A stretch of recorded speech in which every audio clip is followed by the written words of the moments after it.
vamos a tener la lectura del pasaje para seguir en nuestra serie del Evangelio de Lucas. Y vamos a leer hoy Lucas capítulo 8, versículos 26 al 39. Y dice la palabra del Señor en el nombre del Padre, del Hijo y del Espíritu Santo. Entonces navegaron hacia la tierra de los Gadarenos, que está al lado opuesto de Galilea. Cuando Jesús bajó a tierra, le salió al encuentro un hombre de la ciudad poseído por demonios, y que por mucho tiempo no se había puesto ropa alguna, ni vivía en una casa, sino en los sepulcros. Al ver a Jesús, gritó y cayó delante de él y dijo en alta voz: ¿qué tienes tú que ver conmigo, Jesús, Hijo del Dios Altísimo? Te ruego que no me atormentes. Porque él mandaba al espíritu inmundo que saliera del hombre, pues muchas veces se había apoderado de él y estaba atado con cadenas y grillos y bajo guardia. A pesar de todo, rompía las ataduras y era llevado por el demonio a los desiertos. Entonces Jesús le preguntó: ¿cómo te llamas? Legión, contestó, porque muchos demonios habían entrado en él. Y le rogaban que no les ordenara irse al abismo. Había una manada de muchos cerdos paciendo allí en el monte, y los demonios le rogaron que les permitiera entrar en los cerdos, y él les dio permiso. Los demonios salieron del hombre y entraron en los cerdos, y la manada se precipitó por el despeñadero al lago y se ahogaron. Cuando los que cuidaban vieron lo que había sucedido, huyeron y lo contaron en la ciudad y por los campos. Salió entonces la gente a ver qué había sucedido, y vinieron a Jesús y encontraron al hombre de quien habían salido los demonios sentado a los pies de Jesús, vestido y en su cabal juicio, y se llenaron de temor. Los que lo habían visto les contaron cómo el que estaba endemoniado había sido sanado. Entonces toda la gente de la región alrededor de los Gadarenos le pidió a Jesús que se alejara de ellos, porque estaban poseídos de un gran temor. Y él, entrando a una barca, regresó. Pero el hombre de quien habían salido los demonios le rogaba que le permitiera estar con él. Pero Jesús lo despidió diciendo: vuelve a tu casa y cuenta cuán grandes cosas Dios ha hecho por ti. Y él se fue, proclamando por toda la ciudad cuán grandes cosas Jesús había hecho por él. Oremos. Padre nuestro que estás en los cielos, te damos gracias por el enorme privilegio que tenemos de acercarnos a tu palabra. Aquí estamos para ser corregidos, para ser animados, para ser edificados, para ser consolados. Usa a nuestro pastor Steven para que, Señor, él sea el canal del mensaje que tú tienes para tu iglesia. Oramos estas cosas en el nombre de Jesús. Amén y amén.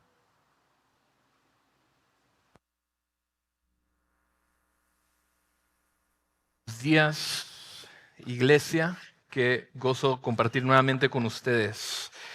Imaginen conmigo por un momento la vida de un hombre común en el primer siglo. Tenía familia, quizás un trabajo, tenía amigos, una casa, una mesa donde compartía pan y risas. Era un hombre normal, cotidiano. Hasta que un día las voces comenzaron. Primero un murmullo lejano, después un susurro insistente y al final un grito constante dentro de su mente. Y no era una voz, eran muchas. Un ejército invisible y malévolo que tomó posesión de su alma. Al principio quizás pensó que podía resistir, que bastaba con fuerza de voluntad, con disciplina, con la ayuda de los suyos, pero pronto las noches se hicieron interminables. Nadie dormía en su casa, los gritos, los ataques, la violencia lo desfiguraron. Los vecinos lo temían, los líderes de la aldea trataron de controlarlo, lo ataron con cadenas, lo encerraron, lo vigilaron, pero nada funcionó. con una fuerza que no era suya, rompía los grilletes y huía y causaba terror a donde quiera que iba. Lo único que quedaba para él era expulsarlo. Así el hombre que antes era miembro de la sociedad, amigo, familiar, parte de una comunidad, terminó vagando solo entre tumbas abiertas como un muerto en vida. Imagínenlo, ahí desnudo, cubierto de cicatrices, con la mirada perdida, el hedor de los cadáveres su único compañero, un ser humano reducido a bestia. A veces, quizás, por instantes, la lucidez regresaba y en esos momentos de claridad el horror era aún peor. Saber que seguía siendo él atrapado en un cuerpo que ya no le obedecía, poseído por legiones de demonios que lo usaban como marioneta. ¿Cuántas veces se abrazó a sí mismo, temblando de frío y miedo? ¿Cuántas veces gritó pidiendo ayuda que nunca llegó? No sabemos, pero imagínalo ahí, sentado entre los sepulcros, mirando al horizonte. Desde lo alto de la colina veía el lago, agitado después de una tormenta que de repente se había calmado, como si alguien hubiera silenciado al viento mismo. Y entonces lo vio. Una barca acercándose, avanzando con calma sobre aguas quietas. Y la barca tocó tierra, y mientras los cerdos pastaban en la distancia, el hombre de las tumbas se puso en pie. Su mirada se clavó en aquel visitante. El corazón le latió con un terror diferente, porque sabía, no él, sino las voces dentro de él, quién estaba por llegar. Y esas voces que lo habitaban lo reconocieron al hombre de la barca, Jesús. Iglesia, el pasaje de hoy no es un mito ni una leyenda. No es una metáfora de nuestra experiencia espiritual, es la historia real de un hombre tan perdido y desesperado que su existencia era más un retrato de la muerte que de la vida. Pero es más que eso, porque esta historia es parte de una narrativa cuidadosamente tejida por el autor Lucas para que veamos a Jesús como realmente es. Y curiosamente, Lucas decide revelarnos una vez más la verdadera identidad de Jesús, pero esta vez a través de los ojos de muchos demonios. Y todo comienza incluso antes de los versículos que acabamos de leer, pero para no perdernos en la historia, aquí les va el punto central de este sermón. Y es un poco largo, básicamente es el bosquejo que vamos a seguir hoy, pero síganme el hilo aquí. Jesús es el Hijo de Dios, con autoridad sobre los demonios y el mundo espiritual, que libera a quienes parecen estar más allá de toda esperanza, que juzga a los que aman más la comodidad que la salvación, y que envía a los rescatados a proclamar su salvación. Entonces veámoslo línea por línea, parte por parte, empezando al principio. Jesús es el Hijo de Dios. Esta historia, como dije, realmente empieza unos versículos antes. La semana pasada vimos a Jesús y sus discípulos en una barca, en una gran tormenta. El viento ruge, las olas golpean, los discípulos piensan que van a morir, despiertan a Jesús, Él se levanta y con una palabra calma el caos. Y de pronto todo está en silencio. Pero ese silencio no trajo paz a los corazones de los discípulos. Ahora tiemblan más que antes. Ya no tienen miedo de morir, pero tienen miedo de este Jesús, que aparentemente tiene el poder de callar tormentas. Y en la barca acaban de experimentar un momento sumamente dramático. Y sin mucho tiempo para procesarlo, llegan a la orilla del otro lado del lago, el lado opuesto de Galilea, el lado donde habían más gentiles. Entonces imagínalos por un momento bajarse de la barca, quizás todavía nerviosos y empapados y temblando, cuando de pronto viene corriendo hacia ellos un hombre endemoniado. O sea, la historia solo se va a poner más intensa desde este momento en adelante. Entonces les acerca a este hombre endemoniado que ya no vivía en casa ni en la ciudad, sino entre los sepulcros. Un hombre desnudo, desgarrado, encadenado 1000 veces sin éxito, con la mirada de alguien que ya no es dueño de sí mismo. Es una visión aterradora. Y Lucas claramente establece aquí que nadie puede contenerlo, nadie podía ayudarlo. Y de pronto, al ver a Jesús, el hombre se postra y los demonios gritan a través de él. Y mira lo que dicen en el versículo 28. ¿Qué tienes tú que ver conmigo, Jesús, Hijo del Dios Altísimo? Te ruego que no me atormentes. ¿Ves lo que está pasando aquí? Ahora, los discípulos acababan de preguntarse en la barca, ¿quién pues es este que aún los vientos y al agua manda y lo obedecen? Y ahora el primer ser en darles una respuesta concreta no es un profeta, ni un maestro de la ley, ni un seguidor fiel, sino un demonio. Legiones de demonios. Ellos sí lo saben, ellos sí lo reconocen. O sea, ¿qué está haciendo Lucas aquí al escribir la historia de esta manera? Pues está estableciendo nuevamente la identidad y la autoridad de Jesús. Ante la autoridad de Jesús, la naturaleza se calla. Los discípulos tiemblan. Los demonios confiesan lo que todos necesitamos entender, que este no es un hombre cualquiera. Este es el Hijo de Dios. Y aquí sucede algo sorprendente.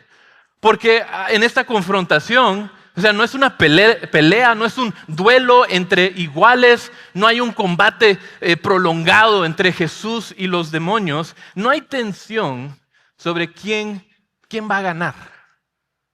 Los demonios saben perfectamente quién es Jesús y se someten inmediatamente a su autoridad.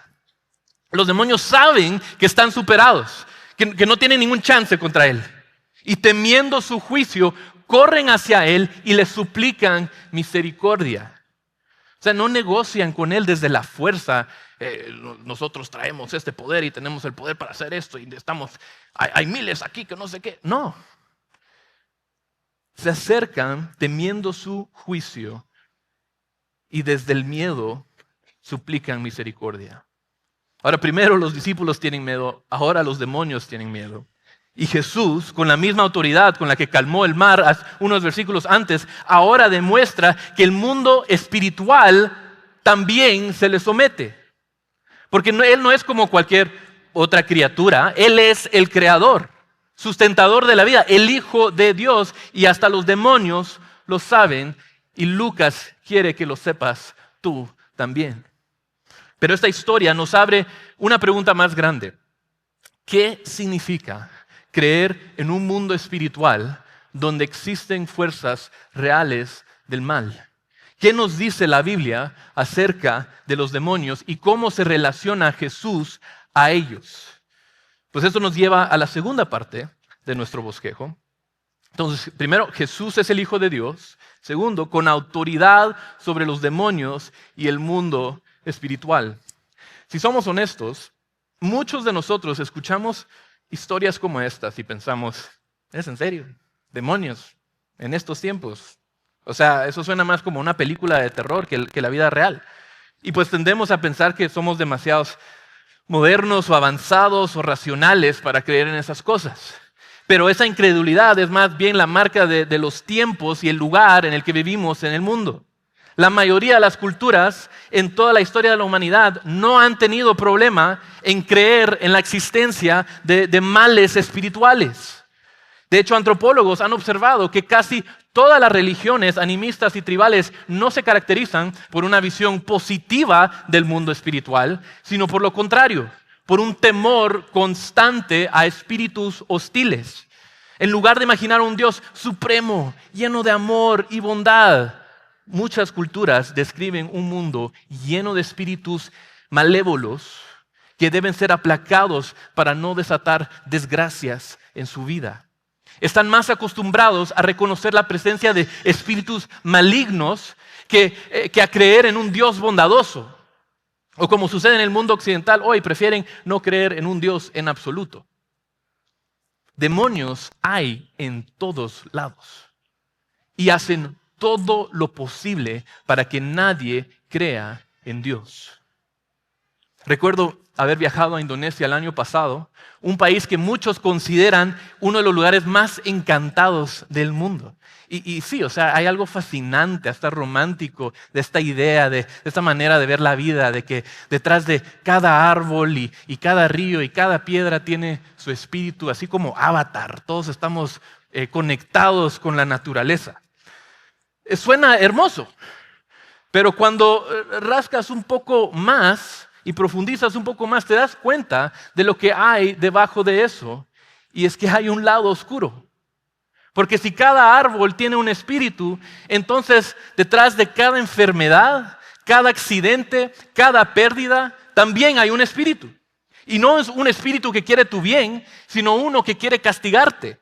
La vida entonces se convierte en un esfuerzo constante por aplacar a esas fuerzas.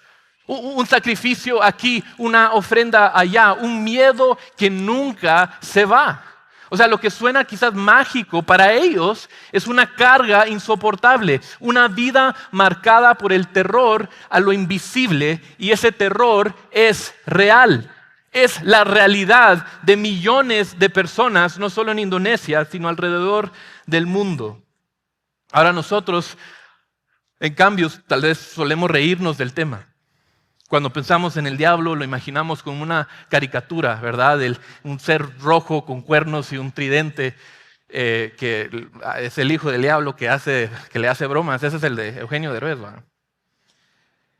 Pero esa imagen ridícula nació en la edad medieval, como una burla. Era una burla al diablo. Querían atacar su orgullo y lo describían así. Pero nadie en serio creía que Satanás lucía así. Y la Biblia lo presenta de otra manera. Pablo dice que Satanás se disfraza como ángel de luz, en 2 Corintios 11. O sea, no es un ángel de luz, pero se disfraza como un ángel de luz. En otras palabras, no se aparece como un monstruo grotesco, sino como alguien atractivo, deseable y convincente. No viene con un cartel que dice, soy el enemigo de tu alma. No, viene ofreciéndote lo que tú ya quieres, lo que tu corazón ya anhela. Poder, riquezas, placer, comodidad, seguridad, independencia. Y así te engaña. Desde el inicio, la Escritura nos muestra que detrás del mal humano hay un tentador. Génesis 3 introduce a la serpiente que engaña a Adán y Eva. A lo largo del Antiguo Testamento se mencionan prácticas idólatras relacionadas con demonios. Mira, por ejemplo, Deuteronomio 32, 17. Ofrecieron sacrificios a demonios, a dioses falsos, no a Dios, a dioses que no habían conocido, dioses nuevos que vinieron recientemente, a los que los padres de ustedes no temieron. En el libro de Job vemos a Satanás buscando acusar y destruir. En Zacarías 3 lo vemos otra vez como acusador. Pero en realidad es en los evangelios donde el mundo espiritual irrumpe con fuerza. Muchos teólogos sostienen que la primera venida de Jesús a la tierra desató una ola de actividad demoníaca nunca antes vista. Un ejército preparándose para la batalla contra el Hijo de Dios que llevaría a la tentación de Judas y eventualmente la crucifixión de Jesús. Y por eso encontramos tantos encuentros con demonios en los evangelios. Se está librando aquí una batalla espiritual. En Marcos 1, Jesús apenas iniciando su ministerio, se enfrenta a un hombre endemoniado en la sinagoga. Y mira lo que dice el demonio. En Marcos 1:23, en ese momento estaba en la sinagoga de ellos un hombre con un espíritu inmundo, el cual comenzó a gritar, ¿qué tienes que ver con nosotros, Jesús de Nazaret? ¿Has venido a destruirnos? Yo sé quién tú eres, el Santo de Dios. Suena bastante similar a nuestro pasaje. En Lucas 4:41 los demonios salen de muchos gritando, tú eres el Hijo de Dios, y Jesús los calla. Pero en todos los casos, la actividad demoníaca en Judea está aumentando y la reacción de los demonios ante Jesús es la misma: terror y sometimiento. Pero ¿qué pasa después en la iglesia primitiva? Pues en el Nuevo Testamento también se nos habla de cómo los demonios buscan engañar y oprimir.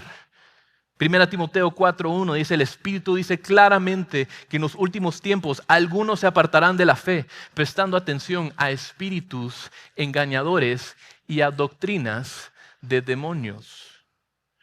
Pablo también nos recuerda que nuestra lucha no es contra carne y sangre, sino contra principados, potestades, los poderes de este mundo de tinieblas, contra las fuerzas espirituales de maldad en las regiones celestes.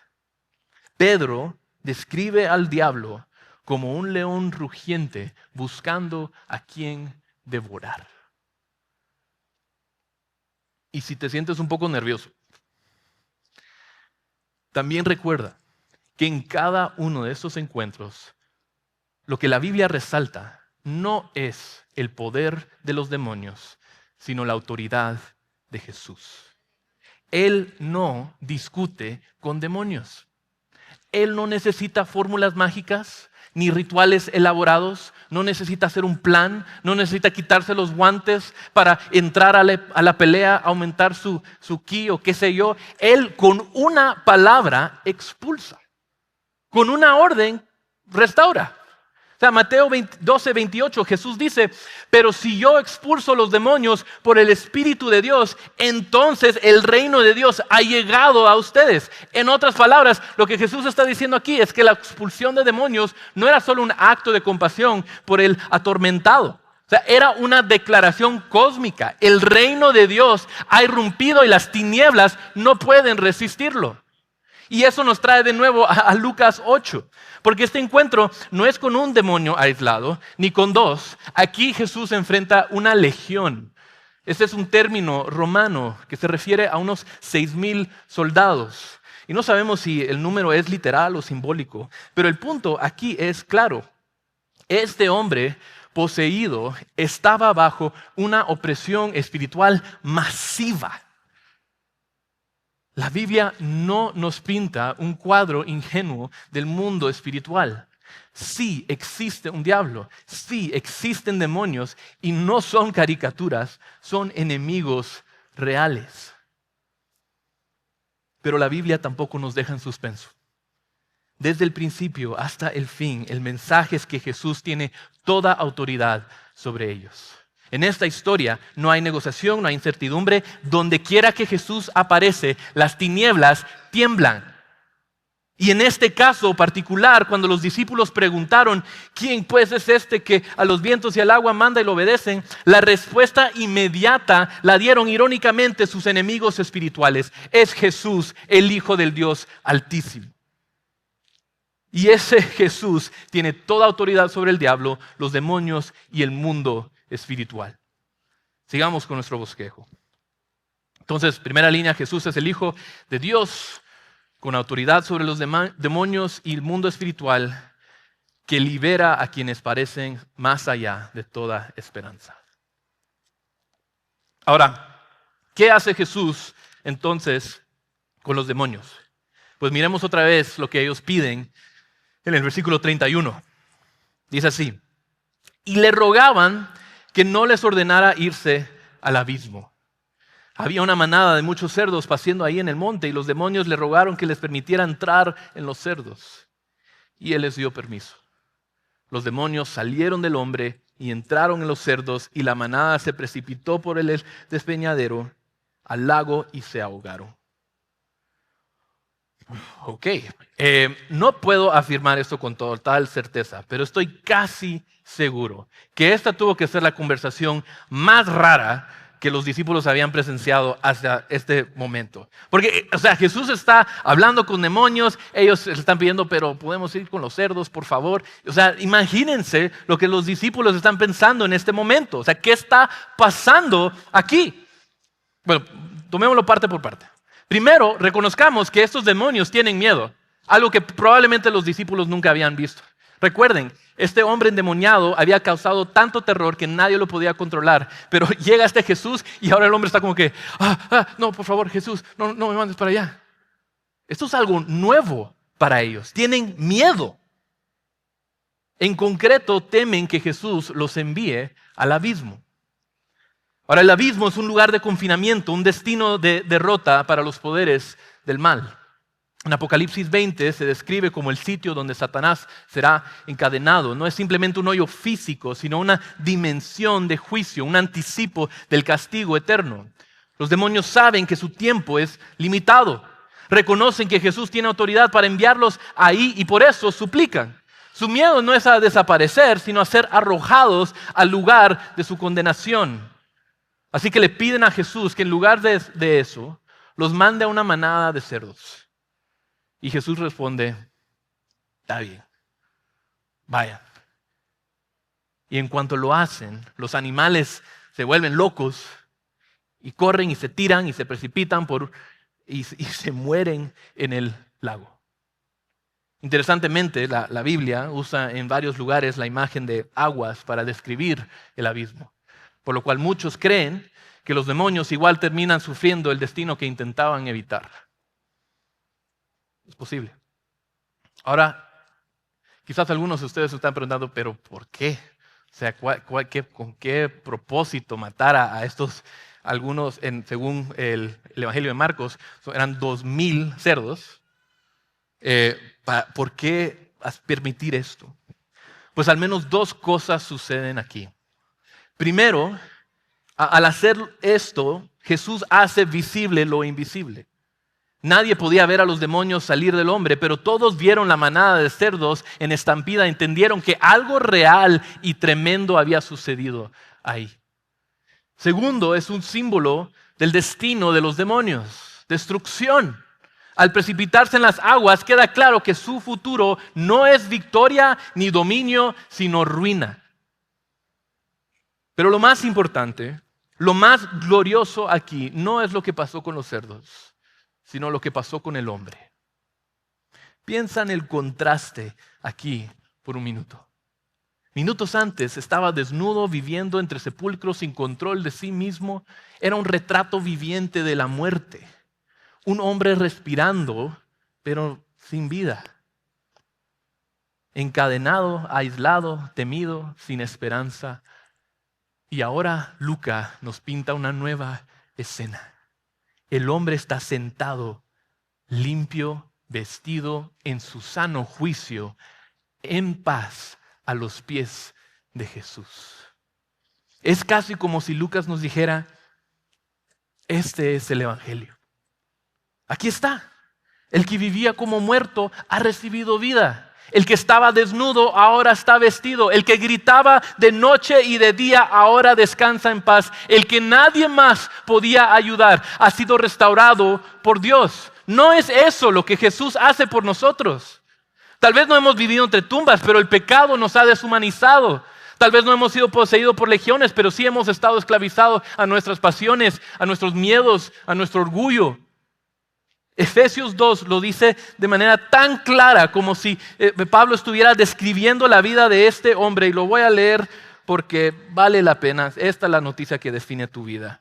Efesios 2, 1 al 7 dice así. Y Él les dio vida a ustedes, que estaban muertos en sus delitos y pecados, en los cuales anduvieron en otro tiempo según la corriente de este mundo, conforme al príncipe de la potestad del aire, el espíritu que ahora opera en los hijos de desobediencia. Entre ellos también todos nosotros en otro tiempo vivíamos en las pasiones de nuestra carne, satisfaciendo los deseos de la carne y de la mente, y éramos por naturaleza hijos de ira, lo mismo que los demás. Pero Dios, que es rico en misericordia, por causa del gran amor con que nos amó, aun cuando estábamos muertos en nuestros delitos, nos dio vida juntamente con Cristo. Por gracia ustedes han sido salvados. Y con Él nos resucitó y con Él nos sentó en los lugares celestiales en Cristo Jesús a fin de poder mostrar en los siglos venideros las sobreabundantes riquezas de su gracia por su bondad para con nosotros en Cristo Jesús. Esa es la historia de este hombre y esta es nuestra historia. Al igual que Él, estamos respirando pero muertos, caminando pero sepultados en vida. Y entonces aparece Jesús, el Hijo del Dios Altísimo, que vino no solo a confrontar demonios, sino a rescatar pecadores, a cargar en sí mismo la ira que nosotros merecíamos, a vestirnos con su justicia, a darnos una mente renovada, a sentarnos no entre tumbas, sino a sus pies. Lo que vemos en este hombre es un retrato de lo que significa ser salvado por gracia. ¿Ves cómo todo esto encaja? El abismo es real, los demonios son reales, el poder del mal es real, pero también es real la autoridad de Jesús. Cuando Él habla, los demonios tiemblan. Cuando Él ordena, la destrucción del mal se hace visible. Cuando Él extiende su gracia, lo que estaba roto se restaura. Y cuando Él salva, lo hace por completo. No deja al hombre medio liberado, no le pide que haga algo primero, queda totalmente renovado por gracia. El Evangelio no es que Jesús vino a ayudarnos a ser un poco mejores. Es que Jesús nos rescata de la muerte y nos hace nuevos, nos viste, nos da una mente en paz. Nos devuelve la dignidad que el pecado nos robó. Sigamos al siguiente punto. Jesús es el Hijo de Dios con autoridad sobre los demonios y el mundo espiritual, que libera a quienes parecen más allá de toda esperanza, que juzga a los que aman más su comodidad que la salvación. En este pasaje vemos que Jesús hace un milagro asombroso, pero no todos se alegraron al ver al hombre sanado. Lucas nos cuenta que cuando los pastores de los cerdos corrieron a contar lo sucedido, la gente salió a ver y lo que encontraron fue impactante. El hombre que antes estaba fuera de control, que todos temían, ahora estaba ahí, sentado, como cualquier otro, totalmente normal.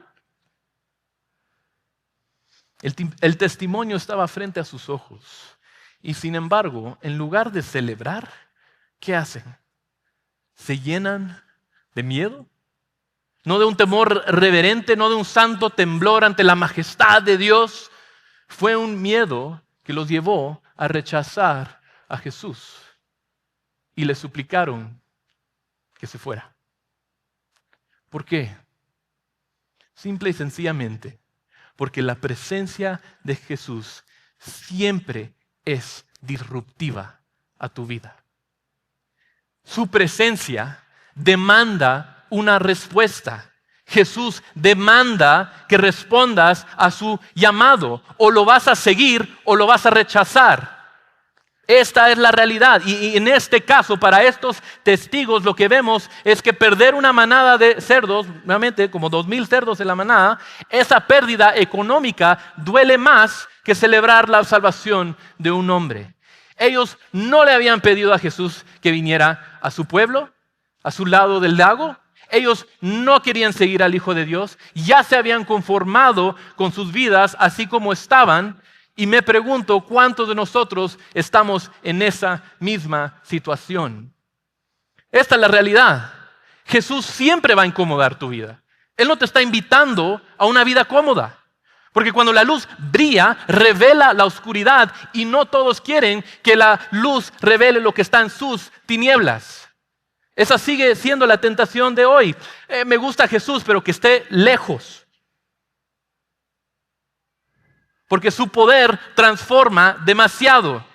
Y la verdad, no quiero ser tan transformado, porque quiero seguir siguiendo a mis ídolos. Su gracia quita la máscara de nuestros ídolos, de nuestro corazón. Y como vemos en esta historia, hay algunos que no quieren someterse a la autoridad de Jesús. Porque su autoridad no nos deja seguir siendo los señores de nuestros propios corazones.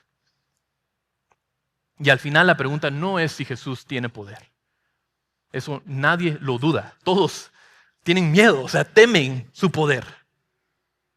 Pero la gran pregunta que tú y yo debemos considerar es cómo vamos a responder nosotros ante su poder. ¿Con un temor que rechaza o con una fe que se rinde ante Él? Sigamos al siguiente y último punto. Jesús es el Hijo de Dios con autoridad sobre los demonios y el mundo espiritual, que libera a quienes parecen más allá de toda esperanza, que juzga a los que aman más la prosperidad que la salvación y que envía a los rescatados a proclamar su salvación. Hay una escena en este relato que resume el corazón del Evangelio y la misión de la iglesia. Después de ser restaurado, sanado, el versículo 38 nos revela la reacción más natural del mundo en este hombre. Dice el versículo 38, pero el hombre de quien habían salido los demonios le rogaba a Jesús que le permitiera estar con él. ¿Qué otra cosa podría desear alguien que ha sido rescatado de la oscuridad más profunda? Cuando has conocido a Jesús, lo único, cuando lo conoces verdaderamente, lo único que quieres es permanecer con Él. Ese hombre, después de esta increíble experiencia, quiere ser un discípulo más. Quiere caminar detrás de su Salvador, dejar atrás las tumbas y los recuerdos y comenzar una nueva vida siguiendo a Jesús paso a paso. Y a nuestros ojos esa petición suena lógica y en cierto sentido sí lo hace, pero no de la manera más obvia. Jesús viene con una sorpresa y le dice no.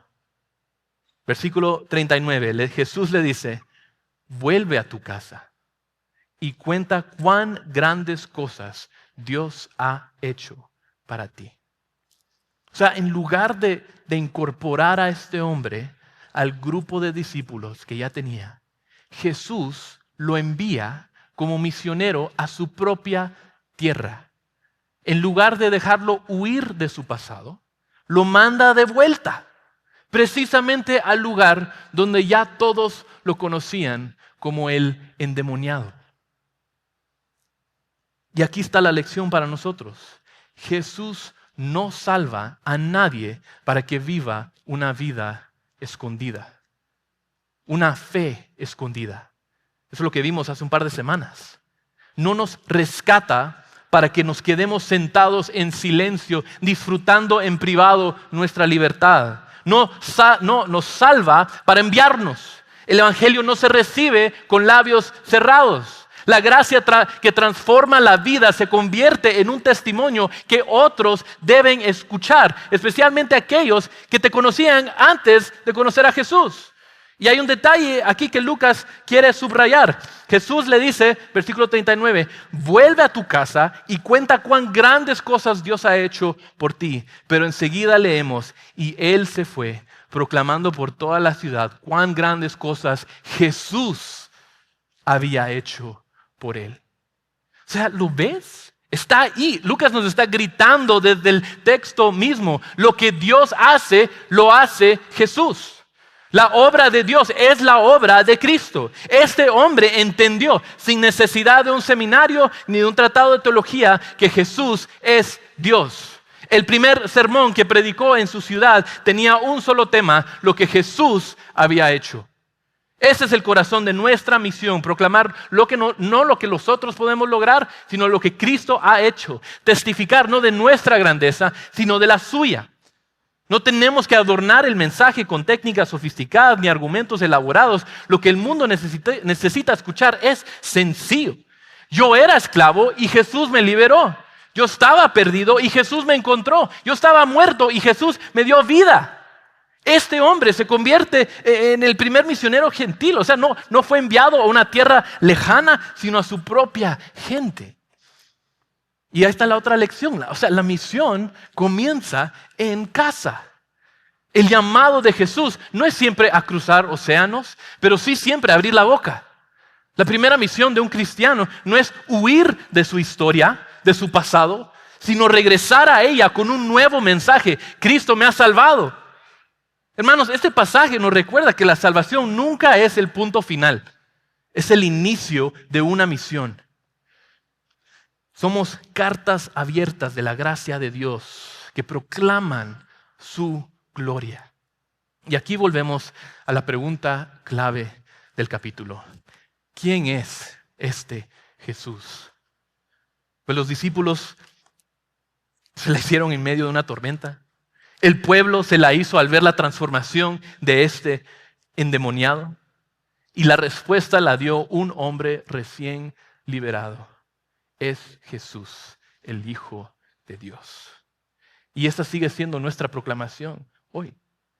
Que el mundo vea, iglesia, en nuestras vidas, en nuestras palabras, en nuestra fidelidad, que no seguimos a un maestro cualquiera, sino al Señor de señores. Que el hombre de Gerasa no sea el último.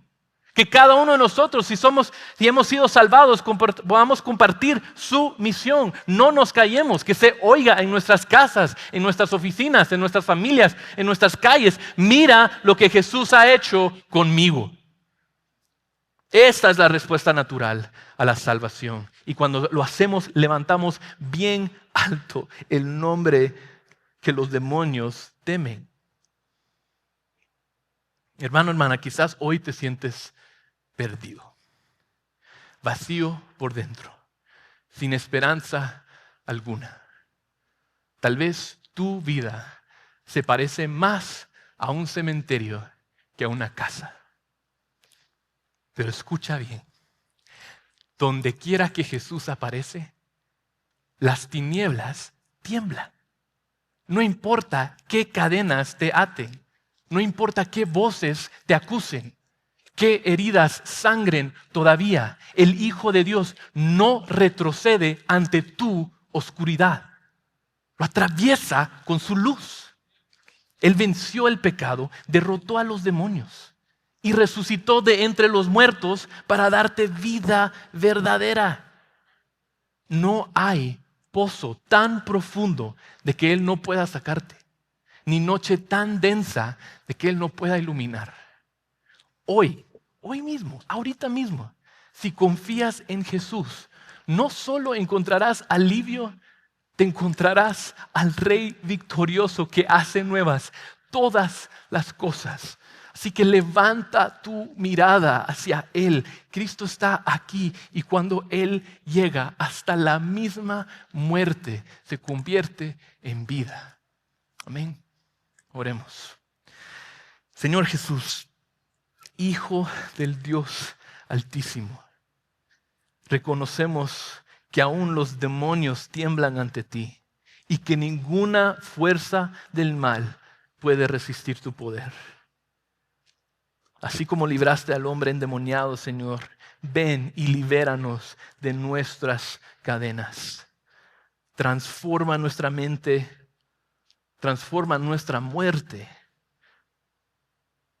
y danos la fe para confiar en ti y proclamar lo que tú has hecho. Tú eres nuestra esperanza y victoria. Y oramos en tu nombre. Amén.